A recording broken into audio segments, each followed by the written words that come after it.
Is it better to write your affirmations down or speak them out loud or listen to them or read them? So many different options. So which one is the best? And the answer is it depends. This is more of an art than it is a science. Science has studied a little bit of this, but in my opinion, not really a full in-depth study that really goes into the factors that determine which one would be best for which type of personalities, which people. It's there's a lot more there, and science is just kind of touch the very edge of it, in my opinion. So try different ones. Do what works best. And also, it's based on several factors. The first factor really is time. It takes a lot longer to sit and write your affirmations than it does to speak them.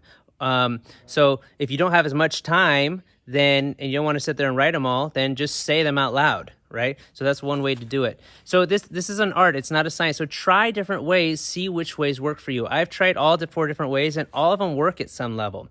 So I'll go into all 4 of these in a different way and kind of say what are maybe some of the benefits and advantages of one versus another.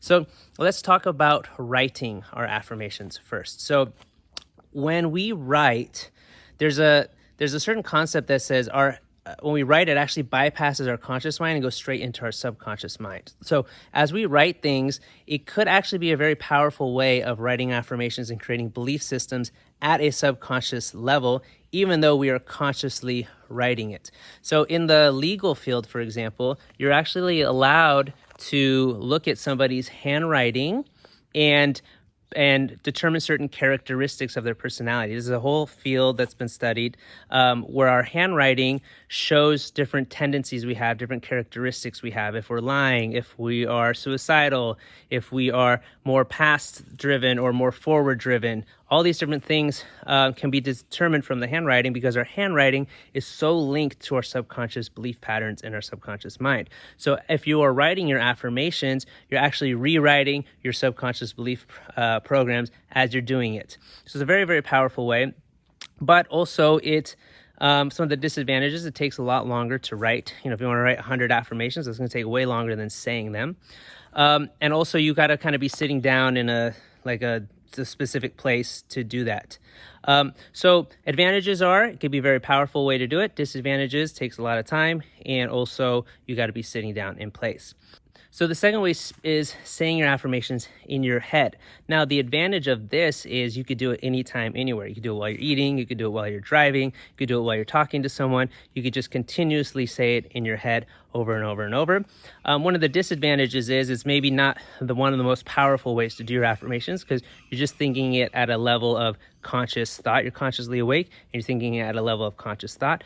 But it's still going to help. It's still very powerful technique. So that's why I say don't be married to one specific technique. Try them all for different scenarios and different situations. So saying it out loud, you could do it pretty much any time of the day that you're at. You're bored in class, or you're listening to a lecture, you're talking to someone, you could just say them in your head, your affirmations.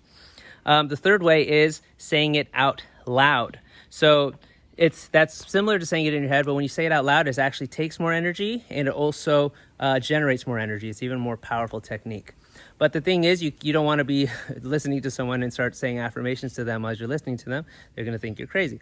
But you can say it in your car, you can say it in the shower, you can say it on a walk, whatever. You could speak it out loud, but you can't, again, do it all the time. So speaking it out loud will generate more energy, will generate a faster creation of your affirmations, but you're going to be a little bit more limited in terms of when and where you can say it. The fourth thing is listening to affirmation audios. So you can record them yourself. You can listen to the ones on our YouTube channel or our app, which is coming out very soon. So you can just plug in. You don't have to think about it. You don't have to put any effort. Just plug it in and listen to it. You could do this while you're meditating. You could do it while you're exercising, while you're going on a walk, walking the dog. And it's a great way where you can do it. It's super plug and play. You don't have to think, what affirmations should I say? What are the ones I'm going to say? It's all created already there for you. You just create your playlists and you listen to it, and it will reprogram your mind as you're going about doing your other things. And the fifth way is to read your affirmations. So if you have them written down on like a document. You can just read them every day, and that's another great way to get it in the subconscious mind. It's one of my favorite ways to do it as well. I've been most consistent with my affirmations when I've read them, and I usually will read them at night before I go to sleep. So that's a fantastic way to do it. And by reading it, you put it into your brain, into your mind, and you program it in your subconscious. And you could do, again, you can't do that while you're driving, you can't do that while you're walking, but you could do it while you're kind of stationary. And if you have them on your phone, you can, like, when you go to the bathroom or whatever during the day, just whip out your affirmations, read them real quick. So there's real simple and easy to do in different locations.